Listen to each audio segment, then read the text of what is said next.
Have you had a lot of individuals reach out to you and say, okay, I want to have a retail business where I sell marijuana. What do I do? Yeah, I mean, I actually have different conversations. I mean, some of them are very sophisticated, almost to the point of being well beyond that. This is what I want to do. This is the specialty. This is the place I want to be. This is the land we have. We already know we're zoned for it. That's incredible if you're at that level. I also have, hey, I want to get into this. How do I do it? What am I doing? And the interesting part, I always say, and I tell people, the best advice is you got to know what you want to be and where you want to be first. And even if you're a conditional applicant where you don't necessarily have the where locked in, you generally got to know where you want to be. And if you want to be a cultivator, which is a very competitive place, there are statutory cap on the amount of cultivation licenses that will be awarded, and that will expire in February of 23, and then it's up to the regulator to decide how many more.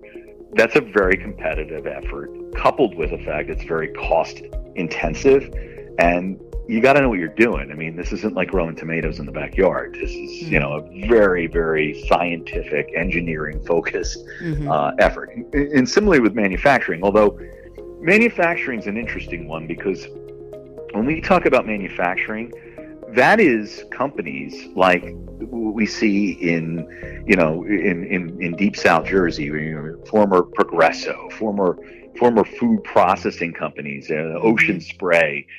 You're making massive batches and amounts of products.